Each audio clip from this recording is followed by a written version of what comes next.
എല്ലാവർക്കും നമസ്കാരം. നമ്മുടെ സെക്ഷൽ റീപ്രൊഡക്ഷൻ എന്ന വളരെ ഇമ്പോർട്ടന്റ് ആയിട്ടുള്ള ചാപ്റ്ററിന്റെ അവസാനത്തെ ക്ലാസ്സിലേക്ക് എല്ലാ കുട്ടികൾക്കും വീണ്ടും ഹൃദ്യമായ സ്വാഗതം. ഇന്ന് നമ്മൾ കാണാൻ പോവുക സീഡുമായിട്ട് ബന്ധപ്പെട്ട കുറച്ച് കാര്യങ്ങൾ കൂടിയാണ്. നമ്മൾ കഴിഞ്ഞ ക്ലാസ്സിൽ പോസ്റ്റ് ഫെർട്ടിലൈസേഷൻ ഇവന്റ്സിലെ 4 കാര്യങ്ങളും വളരെ ക്ലിയർ ആയിട്ട് കണ്ടിട്ടുണ്ടായിരുന്നു. ഫെർട്ടിലൈസേഷന് ശേഷം ഫ്ലവറിൽ 4 കാര്യങ്ങളാണ് നടക്കുക. പ്രൈമറി എൻഡോസ്പേം ന്യൂക്ലിയസ് എൻഡോസ്പേം ആയിട്ട് മാറുന്നു, സൈഗോട്ട് എംബ്രിയോ ആയിട്ട് മാറുന്നു, ഒവ്യൂള് സീഡായിട്ട് മാറുന്നു, ഓവറി ഫ്രൂട്ട് ആയിട്ട് മാറുന്നു. ഇത്രയും കാര്യങ്ങൾ നമ്മൾ കണ്ടു കഴിഞ്ഞു. സീഡുമായിട്ട് ബന്ധപ്പെട്ടിട്ട് നമ്മൾ കാണാൻ പോവാം സീഡ് വയബിലിറ്റിയാണ് ആദ്യം കാണാൻ പോവുക. നേരത്തെ നമ്മൾ പോളൻ വയബിലിറ്റി ഈ ചാപ്റ്ററിൽ തന്നെ കണ്ടിട്ടുണ്ടായിരുന്നു. എന്താണ് പോളൻ വയബിലിറ്റി?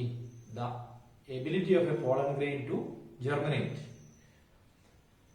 ലൈവ് ആയിട്ടുള്ള പോളൻ ഗ്രെയിനിന് ജെർമിനേറ്റ് ചെയ്യാൻ കഴിവുള്ളൂ. ആ ജെർമിനേറ്റ് ചെയ്യാനുള്ള കഴിവിനെയാണ് നമ്മൾ പോളൻ വയബിലിറ്റി എന്ന് പറയുന്നത്. അപ്പം അങ്ങനെയാണെങ്കിൽ സീഡ് വയബിലിറ്റി എന്തായിരിക്കും? The definition of seed viability is the ability of a seed to germinate. ഒരു സീഡിന് മുളച്ച് പുതിയൊരു ചെടിയാകാൻ ഉള്ള കഴിവിനെയാണ് എന്ന് പറയുക സീഡ് വയബിലിറ്റി എന്ന് പറയുന്നത്. That depends on species of plants. അല്ലെ, എല്ലാ ചെടികളിലും സീഡിന്റെ വയബിലിറ്റി പീരീഡ് ഒരുപോലെ ആയിരിക്കില്ല. In some plants that will be for few days or few months or few years. It depends on species of plants, or it is different in species to species. See, which is the oldest seed? It is written here lupin. The seed of lupin is the oldest seed. Let us see, or why do we call lupin as the oldest seed? The scientific name of lupin is Lupinus arcticus.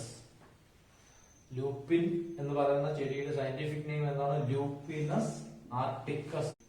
അപ്പൊ Arctic തുന്ദ്രയിൽ നിന്ന്, Arctic പോളിൽ നിന്ന് നമുക്കറിയാം അല്ലെ, northern പോളിൽ നിന്ന് ice മൂടി കിടക്കുന്ന അവിടെ നിന്ന് ഒരു സീഡ് കിട്ടി, ലൂപ്പിന്റെ ഒരു സീഡ് കിട്ടി. അത് എത്ര വർഷം പഴക്കമുള്ളതായിരുന്നു? 10,000 years പഴക്കമുള്ളതായിരുന്നു. അപ്പൊ ആ 10,000 വർഷത്തിന് ശേഷം നമുക്കത് കിട്ടിയിട്ടും അതിന് വീണ്ടും ജെർമിനേറ്റ് ചെയ്ത് പുതിയൊരു ചെടിയായിട്ട് മാറാൻ പറ്റി. അപ്പൊ നമുക്ക് അവിടെ എന്ത് പറയാം? In that case the seed viability was for how many years? 10,000 years. 10,000 വർഷം ആ സീഡ് വയബിൾ ആയിരുന്നു, അല്ലെങ്കിൽ അത് ലൈവ് ആയിരുന്നു. അതിനുശേഷം അതിന് ജെർമിനേറ്റ് ചെയ്യാൻ പറ്റി. അപ്പൊ അതുകൊണ്ടാണ് നമ്മൾ ലൂപ്പിനെ എന്ന് വിളിക്കുന്നത് ഓൾഡസ്റ്റ് സീഡ് എന്ന് പറയുന്നത്. അപ്പൊ അതുപോലെ തന്നെ അതേസമയം ഈ പർട്ടിക്കുലർ സീഡിന്റെ സീഡ് ഡോർമൻസി എത്ര വർഷമായിരുന്നു? That was also four 10,000 years. ഈ 10,000 വർഷവും ആ സീഡ് ഡോർമന്റ് ആയിട്ട് ഇനാക്റ്റീവ് ആയിട്ട് റെസ്റ്റ് ചെയ്തവരെ കിടക്കുകയായിരുന്നു. ഓക്കെ, അപ്പം ഓൾഡസ്റ്റ് സീഡ് എന്ന് നമ്മൾ വിളിക്കുന്ന ആരെയാണ്? Lupin. Okay, then one more example is here for the longest or long seed viability. That is the seed of date palm. Date palm നമുക്കറിയാം അല്ലെ, നമ്മള് ഡേറ്റ്സ് നമുക്ക് ലഭിക്കുന്ന ഗൾഫ് കൺട്രീസിലൊക്കെ കൂടുതലായിട്ട് വളരുന്ന ഡേറ്റ് പാമിന്റെ സീഡ് എത്ര വർഷം ഓൾഡ് ആയിരുന്നു നോക്കിക്കേ? 2,000 years old seed of date palm. And what is the scientific name of date palm? Phoenix dactylifera. Phoenix is the generic name and Dactylifera is the species name of the plant. And that seed was discovered from King Herod's palace near Dead Sea.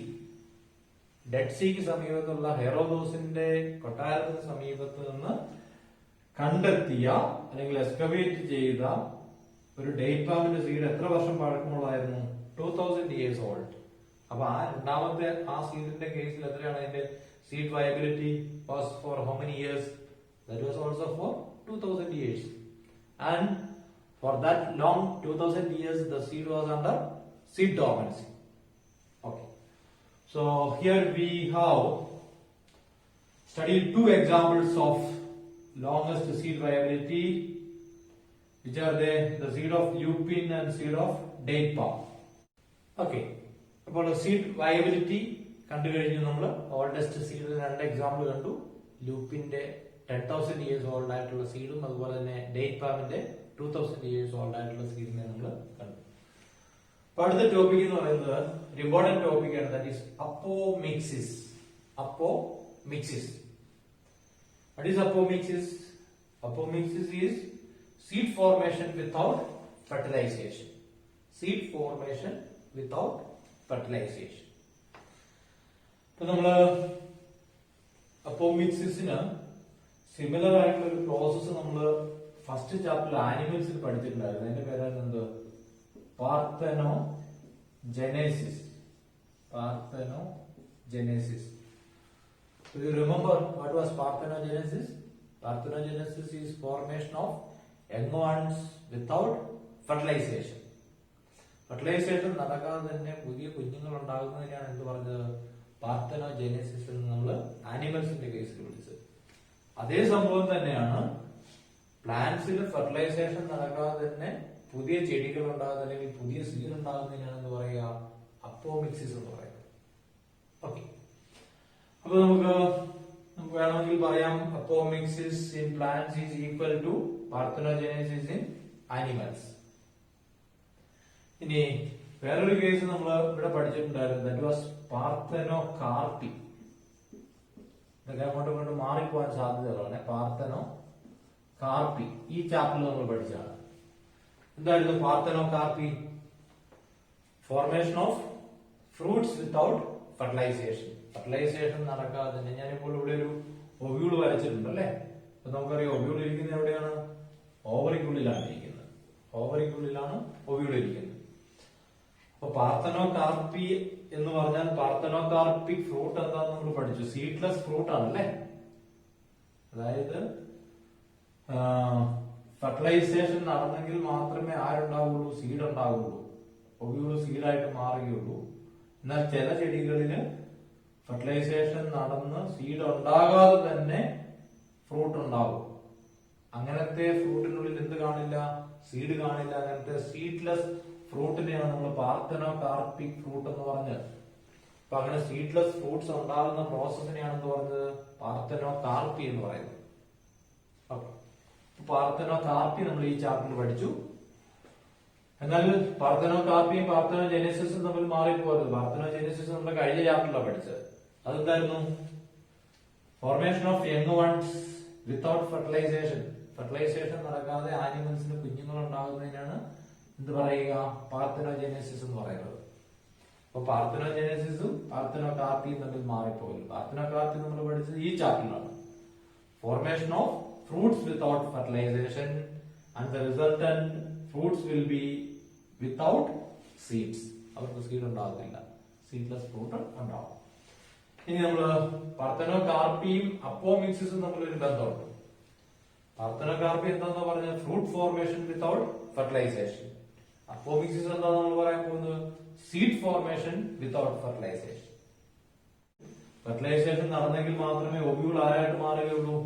സീഡായിട്ട് മാറുകയുള്ളൂ എന്നാണ് നമ്മൾ പഠിച്ചത്. എന്നാൽ fertilisation നടക്കാതെ തന്നെ ovule സീഡായിട്ട് മാറുന്ന ഒരു സാഹചര്യം ഉണ്ട്. അതിനെയാണ് എന്ത് പറയുക? അപ്പോമിക്സിസ് എന്ന് പറയുന്നത്. അപ്പൊ അത് clear ആയിട്ടിരിക്കുന്നതായിട്ട്.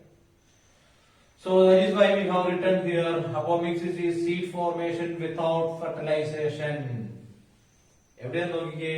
That is found in some species of family Asteraceae and Poaceae or Gramineae. ഗ്രാസിന്റെ ഫാമിലിക്കാണ് നമ്മൾ പോയേസിയ അല്ലെങ്കിൽ ഗ്രാമിനെ എന്ന് പറയുന്നത് അല്ലെ. അപ്പോൾ ഈ രണ്ട് ഫാമിലിയിലാണ്, ഗ്രാസിന്റെ ഫാമിലിയിലും ആസ്ട്രേസിയ എന്ന് പറയുന്ന സൺഫ്ലവറും അതുപോലെ തന്നെ ഡാലിയയും ഒക്കെ കാണുന്ന ഫാമിലിയാണ്. ഈ രണ്ട് ഫാമിലിയിലെ സം മെമ്പേഴ്സിലാണ് എന്ത് കാണുന്നത്? അപ്പോമിക്സിസ് കാണപ്പെടുന്നത്. ഓക്കെ, അടുത്ത അപ്പോമിക്സിസിനെ പറ്റി പറഞ്ഞിരിക്കുന്ന ഒരു കാര്യം നോക്കൂ. This is a type of asexual reproduction that mimics sexual reproduction. Or it is a failed sexual reproduction. കണ്ടോ, ഈ അപ്പോമിക്സിസിനെ വിളിക്കുന്ന എന്താണ്? This is a type of asexual reproduction എന്നാണ്. എന്താന്ന് നമുക്ക് നോക്കാം. This is a type of asexual reproduction that mimics sexual reproduction. ഇനി അതെന്താ കാരണം നമുക്ക് നോക്കാം.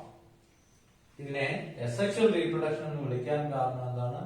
അല്ലെങ്കിൽ ഇതൊരു ഫെയിൽഡ് സെക്ഷൽ റീപ്രൊഡക്ഷൻ ആണെന്ന് പറയാൻ കാരണം എന്താണെന്ന് നമുക്ക് നോക്കാം. അപ്പൊ അത് നമുക്ക് ഇതിലൂടെ പോകുമ്പോഴാണ് കാണാൻ പറ്റുന്നത്. അടുത്ത ഹെഡിങ് എന്താണെന്ന് നോക്കിയേ, റീസൺസ് ഫോർ അപ്പോമിക്സിസ്. ഇങ്ങനെ ഫെർട്ടിലൈസേഷൻ നടക്കാതെ സീഡ്സ് ഉണ്ടാകുന്നതിന് രണ്ട് പ്രധാനപ്പെട്ട കാരണങ്ങളാണുള്ളത്.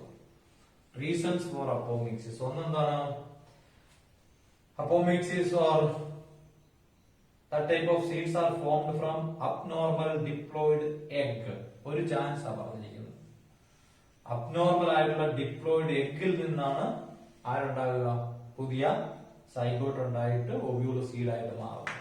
രണ്ടാമത്തെ കേസ് എന്താണെന്ന് നോക്കിക്കേ, that type of seed is formed from nucellar cells.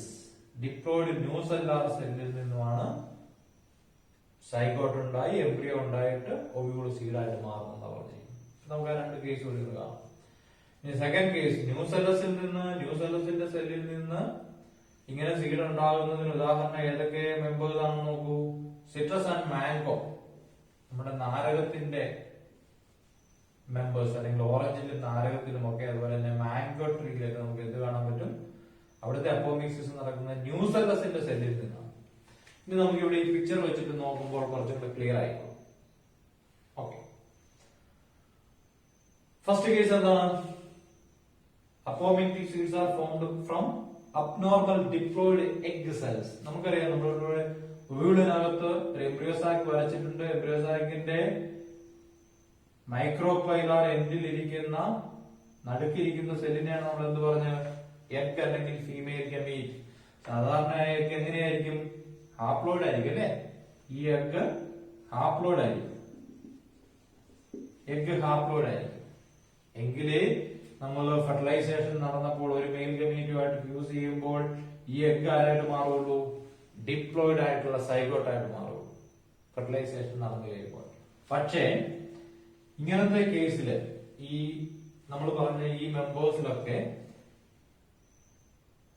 മിയോസിസിന് എന്തെങ്കിലും ഒരു അബ്നോർമാലിറ്റി ഉണ്ടായിട്ട് ഇവിടെ ഉണ്ടായിരിക്കുന്ന എഗ് ഒരു അബ്നോർമൽ എഗ് ആയിരിക്കും. അതിന്റെ പ്ലോയിഡി എന്താണ്, 2N ആണ്. 2N ആണ്. ശരിക്കും എഗ് ഹാപ്ലോയിഡ് ആയിരിക്കണം അല്ലെ, എങ്കിൽ എഗും മെയിൽ ഗമീറ്റും കൂടെ ഫ്യൂസ് ചെയ്യുമ്പോൾ നമുക്ക് ഡിപ്ലോയിഡ് സൈഗോട്ട് കിട്ടുകയുള്ളൂ. പക്ഷെ ഇവിടെ ഉണ്ടായിരിക്കുന്ന എഗ് എങ്ങനെയാണ്, മിയോസിസിലുണ്ടായ അബ്നോർമാലിറ്റി കൊണ്ട് എഗ് എങ്ങനെയാണ് 2N അല്ലെങ്കിൽ ഡിപ്ലോയിഡ് ആണ്. 2N എഗ് എന്ന് പറഞ്ഞാൽ that is equal to zygote. അവിടെ ഇനി ഫെർട്ടിലൈസേഷൻ നടക്കേണ്ട ആവശ്യമില്ല, ആ സെല്ല് തന്നെ ഡിപ്ലോയിഡ് ആണ്. അപ്പോൾ അതിന് ആരായിട്ട് ആക്ട് ചെയ്യാൻ പറ്റും, സൈഗോട്ടായിട്ട് ആക്ട് ചെയ്യാൻ പറ്റും. എന്നിട്ട് ആ സൈഗോട്ട് അവിടെ ഇരുന്ന് ഡെവലപ്പ് ചെയ്ത് ആരായിട്ട് മാറും, എംബ്രിയോ ആയിട്ട് മാറുകയാണെങ്കിൽ ഈ ഒവ്യൂൾ ഒരു സീഡായിട്ട് മാറും. അങ്ങനെയുള്ളതാണ് ഒന്നാമത്തെ case. അപ്പോമിക്റ്റിക് seeds are formed from abnormal diploid egg cells. ഇപ്പൊ കാര്യം മനസ്സിലായല്ലോ. രണ്ടാമത്തെ കേസ് എന്താന്ന് നോക്കൂ, ഈ സൈഗോട്ട് എവിടെ നിന്നാണ് ഉണ്ടാകുന്നത്, zygote is formed from the diploid cells of nucellus. നമ്മള് എംബ്രിയോസാക്കിന്റെ അല്ലെങ്കിൽ ഒവ്യൂളിന്റെ സ്ട്രക്ചർ പഠിച്ചപ്പോൾ കണ്ടു, ഇങ്ങനെ നിൽക്കുന്ന ഈ കാണുന്നതാണ് എംബ്രിയോസാക്ക് അല്ലെ. ഏറ്റവും ഉള്ളിൽ കാണുന്ന ക്യാവിറ്റിയാണ് എംബ്രിയോസാക്ക്. എംബ്രിയോസാക്കിന്റെ തൊട്ട് വെളിയിൽ കാണുന്ന ആരാണ്, ആദ്യം ഉണ്ടായിരുന്ന ടിഷ്യൂവിന്റെ അവശേഷിക്കുന്ന ഒരു ലെയർ ആണ് അല്ലെ, ന്യൂസെല്ലസ് ആണ്. ന്യൂസെല്ലസ്, ഈ ന്യൂസെല്ലസിലെ സെല്ലുകളുടെ പ്ലോയിഡ് നോർമലി എങ്ങനെയാണ്, ഡിപ്ലോയിഡ് ആണ്. കാരണം അത് ഈ ഓവറിയുടെ ഒവ്യൂളിന്റെ മറ്റ് സെൽസിന്റെ ഒക്കെ പോലെ തന്നെ, അല്ലെങ്കിൽ പ്ലാന്റിന്റെ ഫ്ലവറിന്റെ മറ്റ് പാർട്സ് ഒക്കെ പോലെ തന്നെ എന്താണ്, ഡിപ്ലോയിഡ് ആണ്.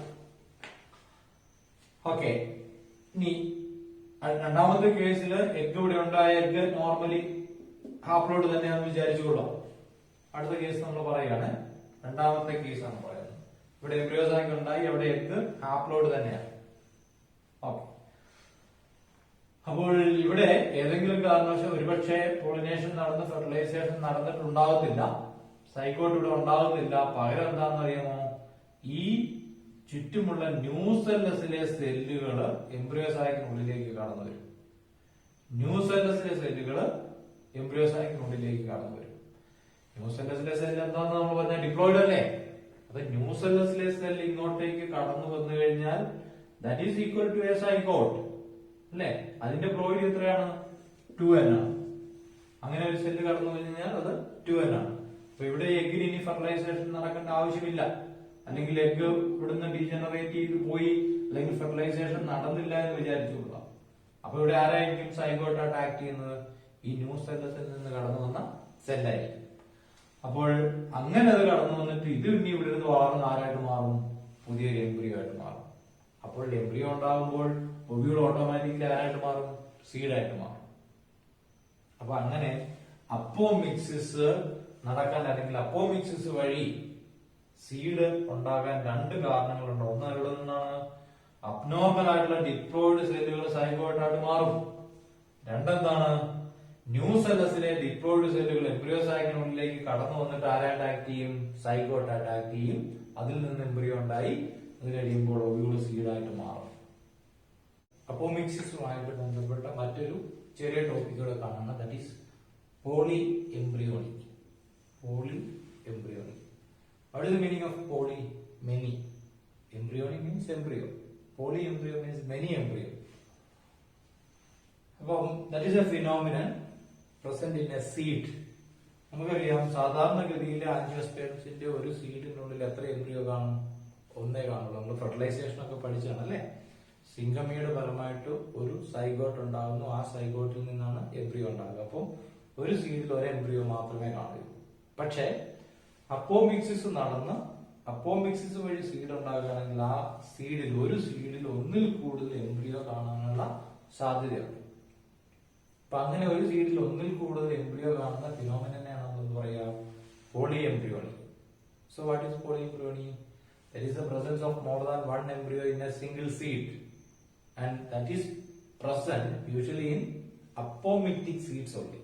അപ്പോമിക്റ്റിക് സീഡിൽ മാത്രമാണ് പോളി എംബ്രിയോണി കാണുന്നത്. ഇനി അതിനകത്തെ പോളി എംബ്രിയോണി വരാൻ സാധ്യത കൂടുതൽ ഏതാണ്? രണ്ടാമത്തെ കേസിനാണ് അല്ലെ? നമുക്കറിയാം എഗ് എന്ന് പറഞ്ഞാൽ യൂഷ്വലി ഒന്നേ കാണുള്ളൂ. അത് ഹാപ്ലോയിഡ് ആണെങ്കിലും ഡിപ്ലോയിഡ് ആണെങ്കിലും ഒന്നേ കാണുള്ളൂ.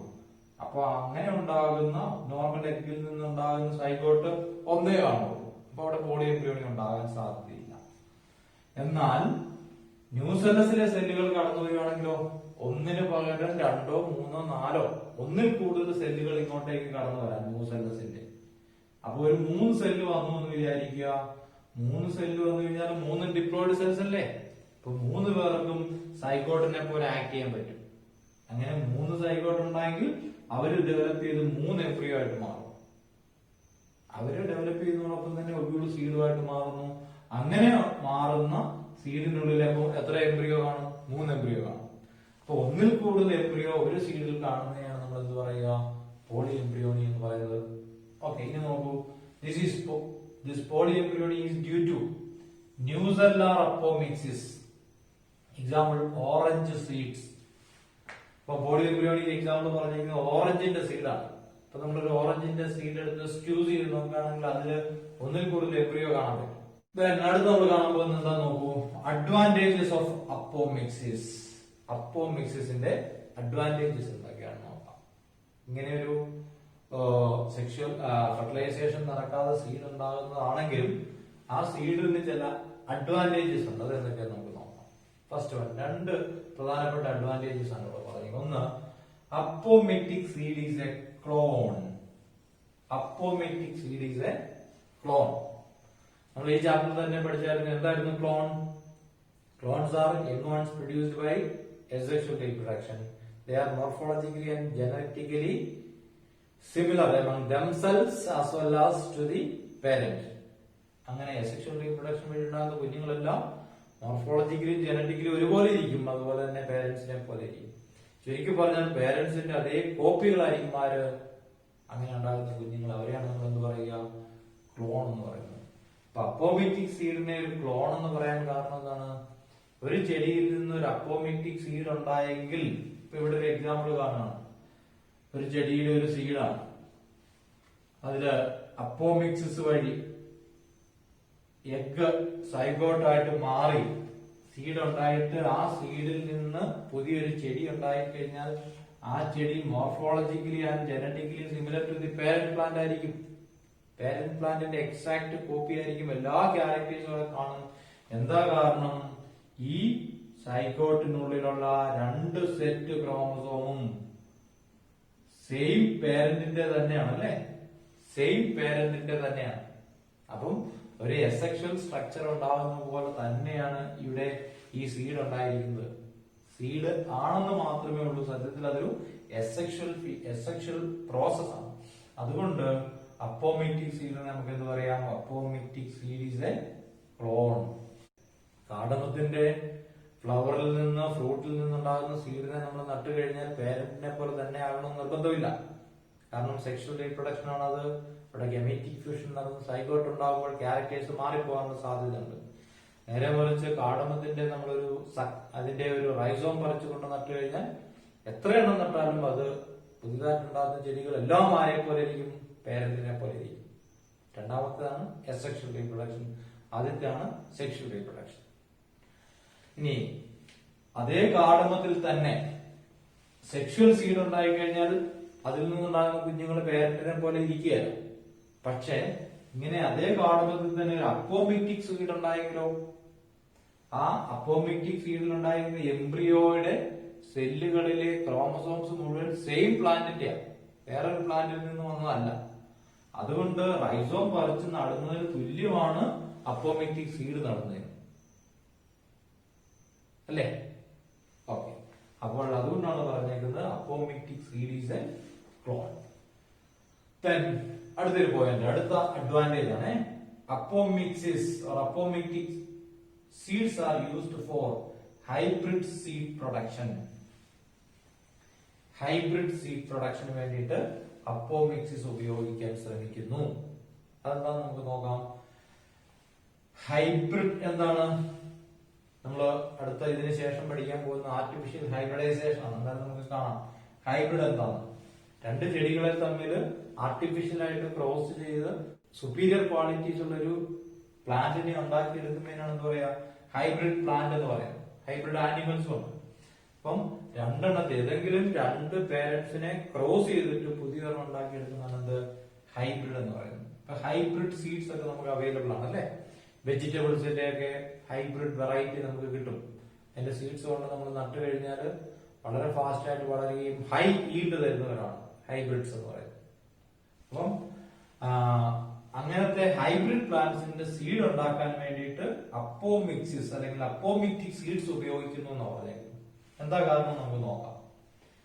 ഹൈബ്രിഡ്സിന്റെ പ്രത്യേകത നമുക്ക് കാണാം. ഒന്ന്, hybrids are with high productivity or high yield.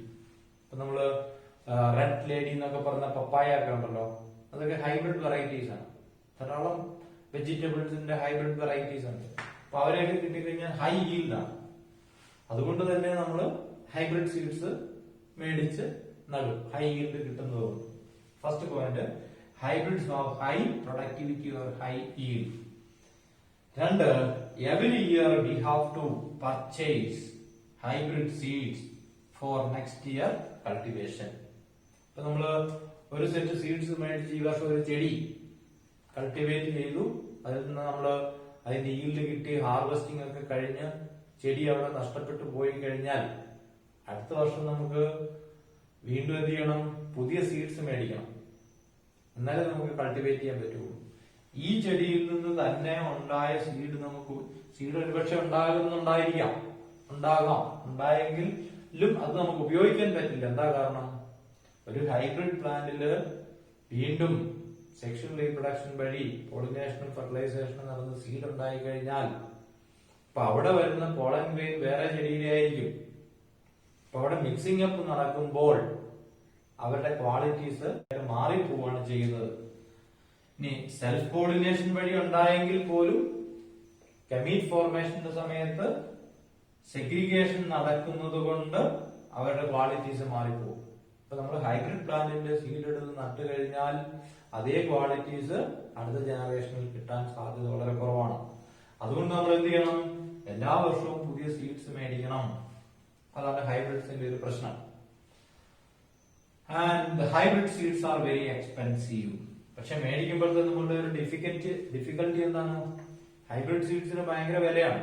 അപ്പൊ അത് എവിടെയാണ് ഉണ്ടാക്കിയെടുക്കുക? ഹൈബ്രിഡ് സീഡ്സ് ഏതെങ്കിലും യൂണിവേഴ്സിറ്റികളിൽ അല്ലെങ്കിൽ ഏതെങ്കിലും അങ്ങനത്തെ കമ്പനികളിൽ അവരവരുടെ റിസർച്ച് സ്റ്റേഷനിൽ സെലക്ട് ചെയ്ത പേരന്റ് പ്ലാന്റ്സിനെ അവിടെ നിർത്തി ഹൈബ്രിഡൈസേഷൻ നടത്തി ഒരു പ്രൊസീജിയറിലൂടെ സീഡ് ഉണ്ടാക്കിയെടുക്കുന്നതാണ്. അപ്പൊ അതുകൊണ്ടാണ് അതിന് വില കൂടുതൽ.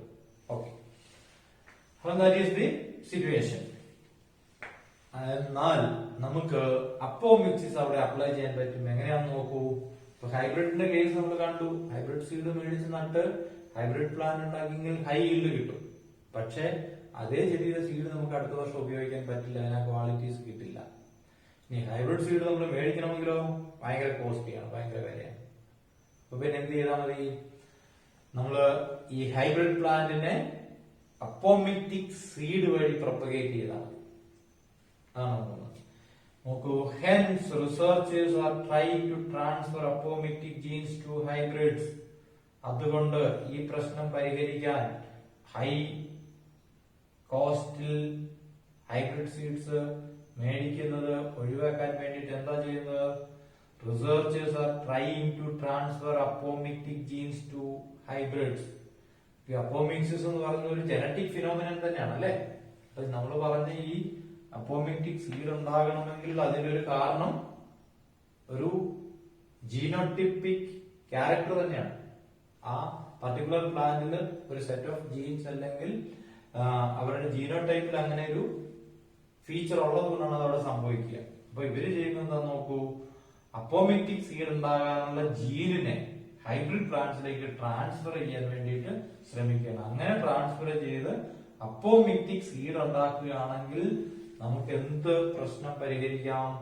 എല്ലാ വർഷവും ഹൈബ്രിഡ് സീഡ്സ് മേടിക്കുന്നതിന് പകരം നമുക്കുള്ള ഹൈബ്രിഡ് പ്ലാന്റിൽ ഉണ്ടാകുന്ന സീഡിനെ തന്നെ ഉപയോഗിച്ചാലും ആ പേരന്റ് പ്ലാന്റിന്റെ അതേ ഗുണം പുതിയ കുട്ടികൾക്കും കിട്ടും.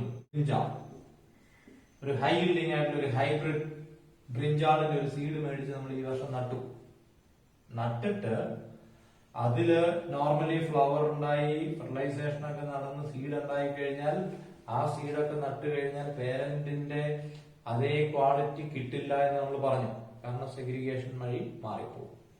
ഇനി കിട്ടണമെങ്കിൽ നമ്മൾ എന്ത് ചെയ്താൽ മതി? ഈ ബ്രിഞ്ചാൾ പ്ലാന്റിൽ എന്ത് തരം സീഡ് ഉണ്ടാകണം? അപ്പോമിക്റ്റിക് സീഡ് ഉണ്ടാകണം. അപ്പൊ അപ്പോമിക്റ്റിക് സീഡ് ഉണ്ടാകുന്ന രണ്ട് റീസൺ നമ്മൾ പറഞ്ഞല്ലേ. ഈ ജീന്, ആ പർട്ടിക്കുലർ ജീൻ ഇവിടെ ഉണ്ട് എങ്കിൽ, ഈ പ്ലാന്റിൽ ഉണ്ട് എങ്കിൽ ആ ജീന് അപ്പോമിക്റ്റിക് സീഡ് ഉണ്ടാകുന്നതിന് അതിനെ സ്റ്റിമുലേറ്റ് ചെയ്യും. അപ്പൊ എന്ത് സംഭവിക്കും? അബ്നോർമൽ ആയിട്ടുള്ള എഗ് ഇവിടെ ഉണ്ടാവും, ഡിപ്ലോയിഡ് എഗ് ഇവിടെ ഉണ്ടാവും. ആ എഗ് ആരായിട്ട് മാറും? സൈഗോട്ട് ആയിട്ട് മാറിയിട്ട് അത് എംബ്രിയോ ആയിട്ട് മാറും. അപ്പൊ അങ്ങനെ നമ്മുടെ ബ്രിഞ്ചാളിൽ സൈഗോട്ട് ഉണ്ടായി അപ്പോമിക്റ്റിക് സീഡ് ഉണ്ടായെങ്കിൽ ആ സൈഗോട്ടിലെ 2 സെറ്റ് ക്രോമസോമും ആരുടെയാണ്? നമ്മുടെ സെയിം ബ്രിഞ്ചാളിന്റെ തന്നെയാണ്. അപ്പൊ അങ്ങനെയാണെങ്കിൽ ഈ സീഡിനെ നമ്മൾ മുളപ്പിച്ച് പുതിയൊരു ബ്രിഞ്ചാൾ ഉണ്ടാക്കി കഴിഞ്ഞാൽ അതിന്റെ 100% ക്യാരക്ടറും ആരുടെ പോലെ തന്നെ ഇരിക്കും? പേരന്റ് പ്ലാന്റിന്റെ പോലെ തന്നെ ഇരിക്കും. അപ്പൊ നമുക്ക് അവിടെ പിന്നെ സീഡ് മേടിക്കാൻ പോകേണ്ട കാര്യമില്ല. അത് ഉണ്ടാകുന്ന സീഡ്സ് എല്ലാം അപ്പോമിക്റ്റിക് സീഡ് ആണെങ്കിൽ നമുക്ക് പിന്നെ ഹൈബ്രിഡ് സീഡ് മേടിക്കാൻ പോകേണ്ട കാര്യമില്ല. ഒരു ബ്രിഞ്ചാൾ ഉണ്ടെങ്കിൽ അതിന്റെ സീഡ്സ് തന്നെ നമുക്ക് ഉപയോഗിക്കാൻ പറ്റും.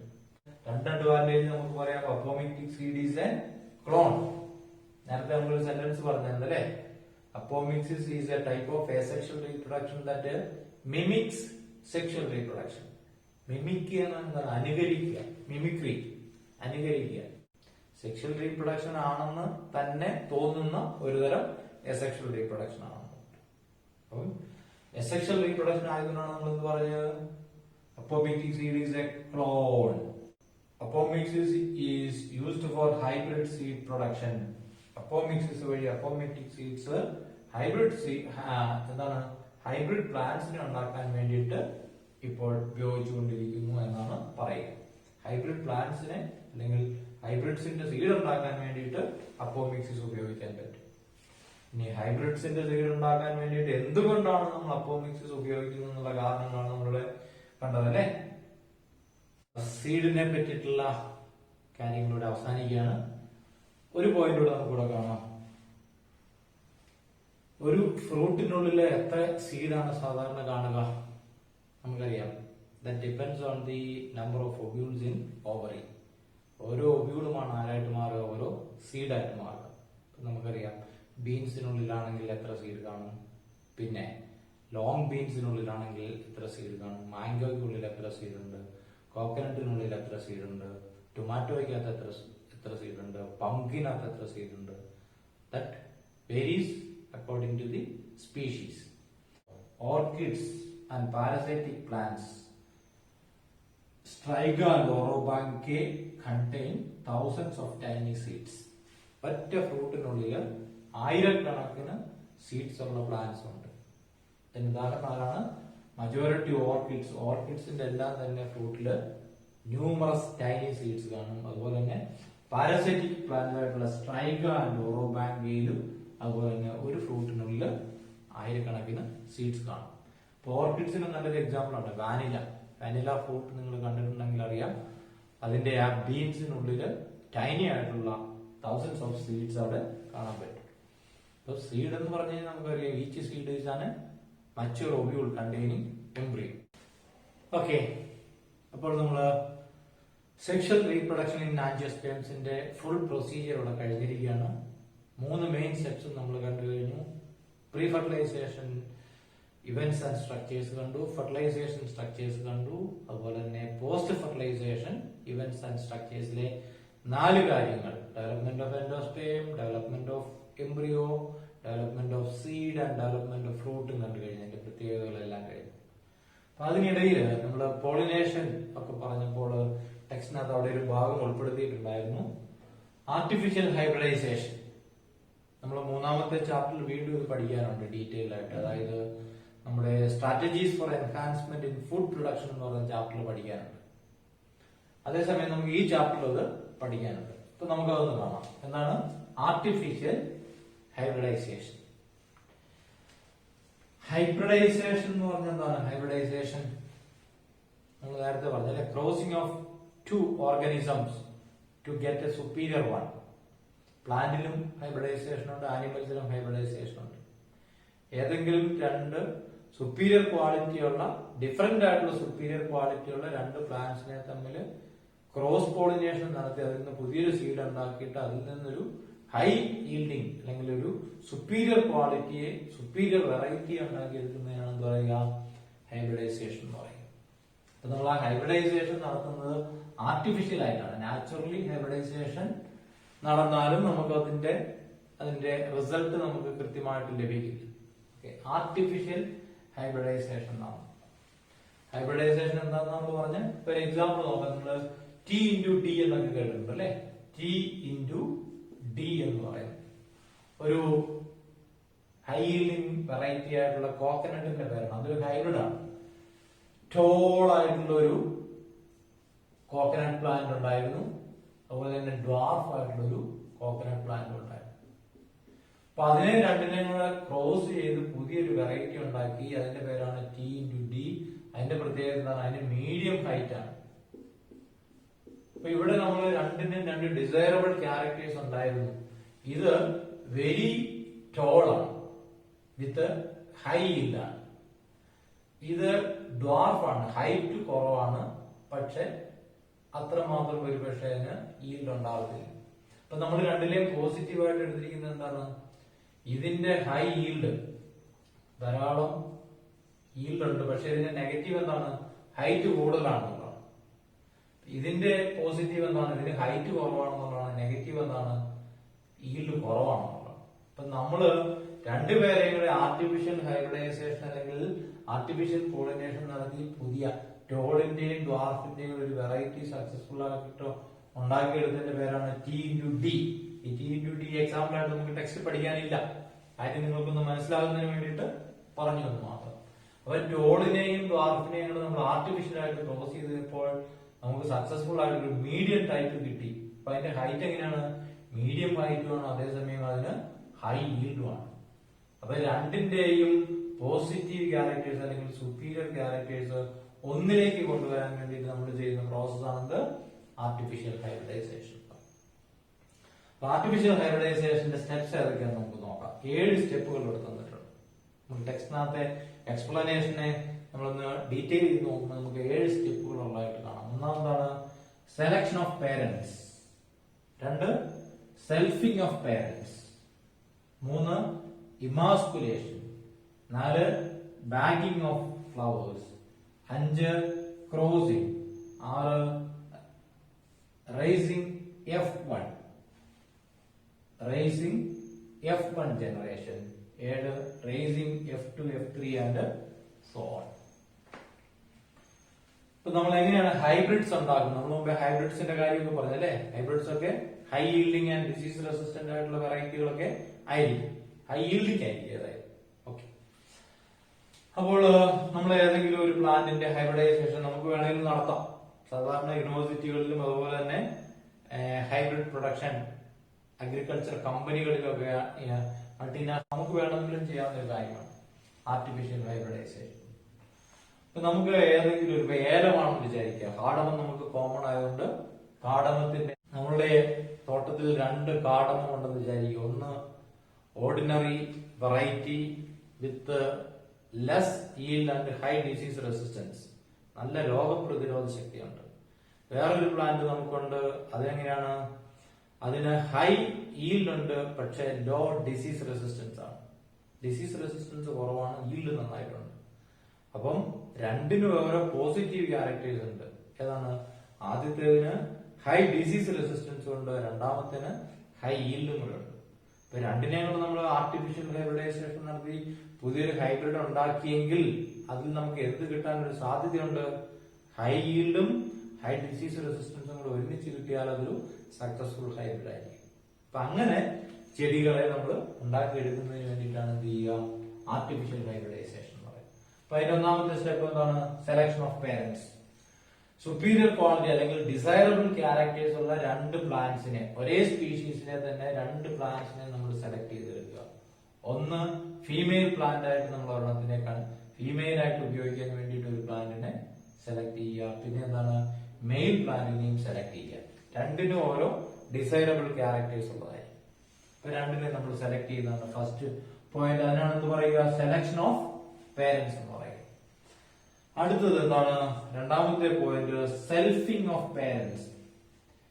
ഈ പേരന്റിനെ സെൽഫ് പോളിനേഷൻ വഴിയായിട്ട് സീഡ്സ് ഉണ്ടാക്കിയിട്ട് കുറെ അടുത്തൊരു ജനറേഷൻ കുറെ കുഞ്ഞുങ്ങളെ ഉണ്ടാക്കിയെടുക്കുക. അതുപോലെ തന്നെ ഈ പ്ലാന്റിനും സെൽഫ് പോളിനേഷൻ വഴിയായിട്ട് സീഡ് ഉണ്ടാക്കിയിട്ട് കുറെ കുഞ്ഞുങ്ങളെ ഉണ്ടാക്കിയെടുക്കുക.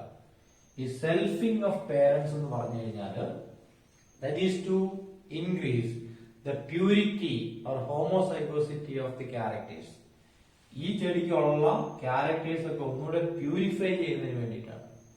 അതുപോലെ തന്നെ ഈ ചെടിയിലെ ക്യാരക്ടേഴ്സ് ഒന്നുകൂടെ പ്യൂരിഫൈ ചെയ്യുന്നതിന് വേണ്ടിയിട്ടാണ് എന്ത് ചെയ്യുക? സെൽഫ് പോളിനേഷൻ നടത്തുക. നമ്മൾ ജനറ്റിക്സ് പഠിക്കുമ്പോൾ കാണും, സെൽഫ് പോളിനേഷൻ നിരന്തരം നടന്നു കഴിഞ്ഞാൽ ഹോമോസൈഗോസിറ്റി ഇൻക്രീസ് ചെയ്തു വരും, അല്ലെങ്കിൽ പ്യൂരിറ്റി കൂടി വരും. അപ്പൊ ഉള്ള ക്യാരക്ടേഴ്സ് പ്യൂരിഫൈ ചെയ്യുന്നതിന് വേണ്ടിയിട്ട് പേരന്റ്സിനെ സെപ്പറേറ്റ് ആയിട്ട് സെൽഫ് പോളിനേഷൻ വഴി അടുത്ത ജനറേഷൻ ഉണ്ടാക്കിയെടുക്കുന്നതിനാണെന്ന് പറയുക സെൽഫിംഗ് ഓഫ് പേരന്റ്സ് എന്ന് പറയും. ഇനി അങ്ങനെ സെൽഫിംഗ് വഴി നമ്മൾ ഉണ്ടാക്കിയെടുത്ത ജനറേഷനിൽ കുറെ ചെടികൾ കാണും അല്ലെ. അതിൽ ഒരെണ്ണത്തിനെയാണ് നമ്മൾ ആരായിട്ട് എടുക്കുക? ഫീമെയിൽ പേരന്റ് ആയിട്ട് എടുക്കുക. ഇവിടെ നിന്ന് ഒരെണ്ണത്തിനെ നമ്മൾ മെയിൽ പേരന്റ് ആയിട്ട് എടുക്കും. ഇപ്പൊ 2 പ്ലാന്റിനെ നമ്മൾ ഇങ്ങനെ ഉണ്ടാക്കിയതിനകത്ത് 2 പേരെ നമ്മൾ നോട്ട് ചെയ്ത് വെച്ചിരിക്കുകയാണ്, സെലക്ട് ചെയ്ത് വെച്ചിരിക്കുകയാണ്. ഈ 2 പ്ലാന്റും വളർന്ന് മച്ചുറായി റീപ്രൊഡക്റ്റീവ് ഫേസ് എത്തിക്കഴിയുമ്പോൾ അതിനുള്ളിൽ എന്തുണ്ടാവും? ഫ്ലവേഴ്സ് ഉണ്ടാവും. ഇവിടെയും എന്തുണ്ടാവും? ഫ്ലവേഴ്സ് ഉണ്ടാവും. അപ്പൊ ബൈസെക്ഷൽ ഫ്ലവർ ആണെന്ന് വിചാരിച്ചോളാം. 2 ഈ ഫ്ലവറിലും ഉണ്ടാവും ആൻഡ്രീഷ്യവും ഗൈനീഷ്യവും, ഇതിലും ഉണ്ടാവും ആൻഡ്രീഷ്യവും ഗൈനീഷ്യവും. ഓക്കെ, അപ്പൊ നമ്മൾ എന്താണ് ഉദ്ദേശിക്കുക? ഈ മെയിൽ പ്ലാന്റിന്റെ ഫ്ലവർ മച്ചുറായി കഴിയുമ്പോൾ അതിന്റെ ആന്തറിൽ നിന്ന് പോളൻ ഗ്രെയിൻസിനെ നമ്മൾ ആർട്ടിഫിഷ്യൽ ആയിട്ട് എടുത്തു കൊണ്ടുവന്നിട്ട് ഫീമെയിൽ പ്ലാന്റിന്റെ സ്റ്റിഗ്മയിലേക്ക് ഡസ്റ്റ് ചെയ്യുകയാണ്. അപ്പൊ ഈ പോളൻ ഗ്രെയിൻ തന്നെ ഇവിടെ വീഴണം, എങ്കിലേ നമ്മൾ ഉദ്ദേശിക്കുന്ന പ്ലാന്റ് കിട്ടുള്ളൂ. അപ്പൊ അങ്ങനെ സംഭവിക്കണമെങ്കിൽ ഇവിടെ സെൽഫ് പോളിനേഷൻ നടക്കാതെ നമ്മൾ നോക്കണം അല്ലെ. ഇത് ബൈസെക്ഷൽ പ്ലാന്റ് ആണ്, ഇവിടെ ആൻഡ്രീഷ്യം ഉണ്ട് ഗൈനീഷ്യം ഉണ്ട്. അപ്പം ഇതിന്റെ പോളൻ ഗ്രെയിൻ ഇവിടെ വീഴാനും പാടില്ല. അപ്പൊ അതിനു വേണ്ടിയിട്ടുള്ള സ്റ്റെപ്പാണ് അടുത്തത്. എന്താണ്? ഇമാസ്കുലേഷൻ എന്ന് പറയുന്നത്. ഇമാസ്കുലേഷൻ എന്ന് പറയുന്നത് എന്താണ്? Removal of androecium from the flower of the female plant. നമ്മൾ ഫീമെയിൽ പ്ലാന്റ് ആയിട്ട് വെച്ചിരിക്കുന്ന ചെടിയിലെ പൂക്കളിലെ ബൈസെക്ഷൽ ഫ്ലവറിന്റെ അത് ബഡ് ആയിരിക്കുമ്പോൾ തന്നെ നമ്മൾ കെയർഫുൾ ആയിട്ട് അതിന്റെ സ്മോൾ ടൂൾസ് വെച്ചിട്ട് ഓപ്പൺ ചെയ്തിട്ട് സ്റ്റേമെൻസിനെ കട്ട് ചെയ്ത് മാറ്റുക, സെൽഫ് പോളിനേഷൻ നടക്കാതിരിക്കാൻ വേണ്ടിയിട്ടാണ്. മെയിൽ പ്ലാന്റിൽ അത് ചെയ്യാൻ പാടില്ല, കാരണം നമുക്ക് അവിടുത്തെ സ്റ്റേമെന്റ്സ് വേണം. ആ സ്റ്റേമെന്റ് മച്ചുർ ആകുമ്പോഴാണ് അതിന്റെ പോളൻ ഗ്രെയിൻ ആണ് നമ്മൾ എടുത്തുകൊണ്ട് ഇവിടെ ഇടാൻ പോവുക. ഓക്കെ, അപ്പൊ നമ്മള് ഫീമെയിൽ പ്ലാന്റിന്റെ ബൈസെക്ഷൽ ഫ്ലവറിൽ നിന്ന് സ്റ്റേമെന്റ്സ് മുറിച്ചു മാറ്റുന്നതിനാണ് എന്ത് പറയുക? Emasculation. So what is emasculation? Removal of stamens or androecium from the bisexual flower of the female plant that is used as the parent of artificial hybridization. Okay, എന്നിട്ട് നമ്മൾ രണ്ട് പ്ലാന്റിന്റെ ഫ്ലവറിംഗ് ഒക്കെ നമ്മൾ ഒബ്സർവ് ചെയ്തുകൊണ്ടിരിക്കണം. ഫീൽഡിലാണ് നമ്മൾ നടത്തുക. എപ്പോഴാണ് ഫ്ലവർ ഉണ്ടാകുക, എപ്പോഴാണ് അത് മച്ചുർ ആവുക എന്നുള്ള കാര്യങ്ങളൊക്കെ ആദ്യം തന്നെ നമ്മൾ പഠിച്ചിട്ടുണ്ടാവും. ഓക്കെ, അപ്പൊ നമ്മൾ ഇമാസ്കുലേഷന് ശേഷം ഇമ്മീഡിയറ്റ് ആയിട്ട് തന്നെ എന്ത് ചെയ്യണം? ഫ്ലവർ ബഡ് ഓപ്പൺ ചെയ്തിട്ടാണ് നമ്മൾ, നാച്ചുറലി ഓപ്പൺ ചെയ്യാൻ വരെ കാത്തിരുന്നില്ല. ഫ്ലവർ ബഡ് ആയിരുന്നപ്പോൾ തന്നെ ഇമ്മച്ചുർ ആയിട്ടുള്ള സ്റ്റേമിനെയാണ് നമ്മൾ മുറിച്ച് മാറ്റിയിട്ട് ഈ ഫ്ലവറിനെ ചെടിയിൽ നിർത്തിക്കൊണ്ട് തന്നെ ഫ്ലവറിനെ നമ്മൾ ബട്ടർ പേപ്പർ അല്ലെങ്കിൽ പോളിത്തീൻ ടെക്സ്റ്റ് പറയുന്ന ബട്ടർ പേപ്പർ ഉപയോഗിച്ചിട്ടുള്ള ബാഗ് കവറിനുള്ളിലേക്ക് ആക്കിയത്. പൂ പറഞ്ഞു പോകാൻ പാടില്ല, ഫ്ലവർ പറഞ്ഞു പോകാൻ പാടില്ല. അതുപോലെ തന്നെ നമുക്ക് ഈ മെയിൽ ഫ്ലവറിനെയും വേണമെങ്കിൽ ചെയ്യാം. കാരണം അതിന്റെ പോളൻ ഗ്രെയിൻ മറ്റു പോളൻ ഗ്രെയിൻസുമായിട്ട് മിക്സിങ് വരാൻ പാടില്ല. കാറ്റിൽ വിൻഡിലൊക്കെ വന്ന് അവിടെ വീഴാനുള്ള സാധ്യതകളുണ്ട്. അപ്പൊ അതിനെയും വേണമെങ്കിൽ ചെയ്യാം. മെയിൻലി ഫീമെയിൽ പ്ലാന്റിന്റെ ഫ്ലവറിനെയാണ് നമ്മൾ എന്ത് ചെയ്യേണ്ടത്? ബാഗിനുള്ളിലാക്കിയിടണം. അതിന് പറയുന്ന പേരെന്താണ്? ബാഗിങ് എന്ന് പറയും. Bagging and labelling. ഇപ്പൊ നമ്മൾ അതില് ഒരു റിസർച്ച് ഫീൽഡില് അല്ലെങ്കിൽ ഒരു ഹൈബ്രിഡൈസേഷൻ ഫീൽഡിലോ ധാരാളം പ്ലാന്റ്സും ധാരാളം ബാഗിങ്ങും ഒക്കെ കാണും. അപ്പൊ അതിന്റെ ഡേറ്റും ബ്രീഡറുടെ പേരും ഒക്കെ നമുക്ക് അതിനകത്ത് നോട്ട് ചെയ്ത് വെച്ചുകൊണ്ട് ബാഗ് ഇവിടെ നമ്മൾ ബാഗിനുള്ളിലാക്കുന്ന പ്രോസസ്സിന്റെ പേരാണ് ബാഗിങ് എന്ന് പറയുന്നത്. എന്തിനാണ് bagging? In order to avoid unwanted or unknown pollen to fall on the stigma of the flower. ഈ ഫ്ലവർ വന്നിട്ട് വേറെ പോളൻ ഗ്രേപ്സ് ഒന്നും വീഴാൻ പാടില്ല. വീണെങ്കിൽ നമുക്ക് കിട്ടുന്ന സീഡ് അല്ലെങ്കിൽ പുതിയ ചെടി നമുക്കറിയാൻ പാടില്ലാത്ത ക്യാരക്ടേഴ്സ് ഉള്ളത് ആയിരിക്കും. അടുത്താണ് ഇതിന്റെ ഏറ്റവും പ്രധാനപ്പെട്ട സ്റ്റെപ്പ്. ഹൈബ്രിഡൈസേഷന്റെ മീനിങ് അവിടെയാണ് വരുന്നത്. ക്രോസിംഗ് എന്ന് പറഞ്ഞാൽ എന്താണ്? ക്രോസ് പോളിനേഷൻ ആണ്. ക്രോസ് പോളിനേഷൻ ആണ് അല്ലെ? അപ്പൊ എന്താ നമ്മൾ ചെയ്യേണ്ടത്? അങ്ങനെ നമ്മൾ നോട്ട് ചെയ്ത് വെച്ചിട്ട് നമുക്കറിയാം ഏകദേശം ഇത്ര ദിവസത്തിനുള്ളിൽ സ്റ്റിഗ്മ മച്ചുർ ആവും, ഇവിടെ ആന്തർ മച്ചുർ ആവും എന്നറിയാം. ആ ദിവസം ഏർലി മോർണിംഗിൽ നമ്മള് ഒരു പോളിനേഷൻ ബ്രഷ് ഒക്കെ ആയിട്ട് പോയി ഏർലി മോർണിംഗിൽ കാറ്റൊന്നും ഇല്ലാത്ത സമയത്ത് ഈ കവർ ഓപ്പൺ ചെയ്തിട്ട് അതിന്റെ ആന്തറിൽ നിന്ന് ബ്രഷ് ഉപയോഗിച്ചിട്ട് പോളൻ ഗ്രെയിൻസിനെ കളക്ട് ചെയ്ത് കൊണ്ടുവന്നിട്ട് ഈ കവർ ഓപ്പൺ ചെയ്തിട്ട് ഇതിന്റെ സ്റ്റിഗ്മയിലേക്ക് ഡസ്റ്റ് ചെയ്യണം. എന്നിട്ട് അത് റീബാഗ് ചെയ്യണം. ഇനിയും പോളൻ ഗ്രെയിൻസ് വേറെ വന്ന് വീഴാൻ പാടില്ല. വീണ്ടും അതിനെ കവർ ചെയ്ത് നമ്മൾ ഇടണം. അപ്പൊ നമ്മൾ എന്ത് ചെയ്തു? ആർട്ടിഫിഷ്യലായിട്ട് പോളിനേഷൻ നടത്തി. പോളിനേഷൻ നടന്നു കഴിഞ്ഞാൽ എന്താ നടക്കുക നമുക്കറിയാം. പോളൻ പിസ്റ്റൽ ഇന്ററാക്ഷനും ഫെർട്ടിലൈസേഷൻ, ഡബിൾ ഫെർട്ടിലൈസേഷൻ ഒക്കെ നടന്നിട്ട് ഒവ്യൂൾ ആരായിട്ട് മാറും? സീഡായിട്ട് മാറും. എവിടെ? ഈ ചെടിയിൽ സീഡ് ഉണ്ടാവുക ചെയ്യുന്നു. ഇനി നമുക്ക് ഈ ഫ്ലവർ ആവശ്യമില്ല. ഫീമെയിൽ പ്ലാന്റിന്റെ ആ ഫ്ലവർ മാത്രം മതി. അതിന്റെ ഓവറിക്കുള്ളിലാണ് നമ്മൾ പ്രൊഡ്യൂസ് ചെയ്യുന്ന സീഡ് ഉണ്ടായിരിക്കുന്നത്. അപ്പൊ അങ്ങനെ ഉണ്ടാകുന്ന സീഡ്, ഈ ചെടിയിൽ നിന്ന് നമുക്ക് കിട്ടുന്ന ഫസ്റ്റ് സീഡിനെയാണ് F1 ജനറേഷൻ എന്ന്. ഫസ്റ്റ് ഫീലിയൽ ജനറേഷൻ നമ്മൾ പറയുന്നത്. ആദ്യത്തെ ജനറേഷൻ നമുക്കിവിടെ കിട്ടുകയാണ്. ആ സീഡിനെ നമ്മൾ നട്ടു വളർത്തിയ ഒരു ചെടിയെ നമുക്കിവിടെ കിട്ടും. അപ്പോൾ ആ ചെടിക്ക് എന്തൊക്കെ ക്യാരക്ടേഴ്സ് ആണ് നമ്മൾ എക്സ്പെക്ട് ചെയ്യുന്നത്?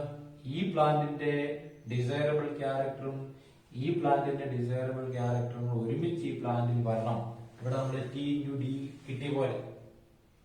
അപ്പൊ അങ്ങനെ കിട്ടിയിട്ടുണ്ടാകണമെന്ന് ഉറപ്പുണ്ടോ? കാരണം ഇതിന്റെ percentage of success is very low. നമുക്ക് അങ്ങനെ ട്രയൽ ആൻഡ് എറർ ആണ്. നമ്മൾ ധാരാളം റിപ്പീറ്റ് ചെയ്താൽ മാത്രമേ നമ്മൾ ഉദ്ദേശിക്കുന്ന പോലെ നമുക്ക് കിട്ടുകയുള്ളൂ.